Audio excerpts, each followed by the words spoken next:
Well, hello. This is Rochelle, and welcome to my channel. Well, I don't know about you, but with all of December's noise and madness, I'm so battling to find a quiet space, um, both to do voiceovers and to just be quiet. So, if you hear a lot of activity, it involves teenagers and um, December madness. So, for today's piece of scripture, we're looking at Genesis 38, and it's the story about Judah and Tamar. And for art purposes, I am just using carbon paper to trace this image into my Bible that is from a devotional study on Tamar that we did at my Bible journaling group that I attend. We worked through the Woman of the Bible in 2018, and so I could reflect on this piece of scripture and use this artwork to journal my thoughts and what I got from this devotion and this piece of scripture into my Bible. So I want to encourage you to, well, like I said before, number one, join a Bible-based Bible journaling group, which then, like I said, is more about the Bible study than what it is about the art. Yes, the art is great, awesome, but the idea behind it is definitely to get the word. And then secondly, I want to encourage you to work through some commentaries. See what else is on a piece of scripture to give you the broad spectrum. For instance, with this specific piece, knowing what the Judaic law said, or the law of that day said with regards to if you married and your husband dies, that you should then be given to his brother in succession to him as a wife, so that there would be children, or someone to inherit the family's riches.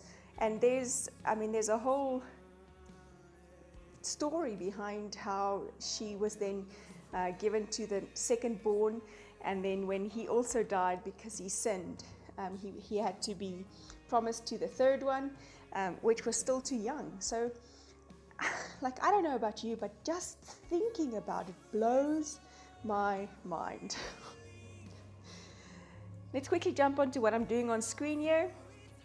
I'm literally just using my Pit Artist pens, scribbling them on my non-stick craft mat to pick them up with an aqua brush, and then laying down the color. What I like about this, as opposed to using traditional watercolors, is that once this dries, it's permanent. So it doesn't move, which also means that I can layer colors, and with doing that, I could intensify the hair looking like hair, and not just a one-dimensional coloring in of her head. And I also used a Faber-Castell metallic 1.5 nib marker to do the jewelry on both her neck, her arm, and her finger. Sorry, well, that would be 3 things, not both. So let's get back to Tamar. The story, really, I love the story. It is one of my favorites. She's one of 5 women mentioned in the lineage of Christ. She did such an incredibly brave thing by relentlessly pursuing this dream, this desire that was in her heart to have children, and to, in that way, fulfill the call on her life. So what happened is, and in this passage, it doesn't say much from where she came. It doesn't say what her heritage was, or who her father was, or anything like that. But it speaks of her being given by Judah to his son who was wicked in the sight of the Lord. And he died. And then given to Onan, who decided that he would not be the one to bear his brother's heir. And this also displeased the Lord, and he also died. And then Judah was kind of scared, because all of his or well, both of his sons had died, and then there was this third one who was still young. And so he told Tamar to remain a widow in her father's house until Shelah was grown. And then by the time that he was grown, Tamar figured out that Judah had no intentions of him bearing or him siring the children of the household. And so she had this plan to then conceive by Judah.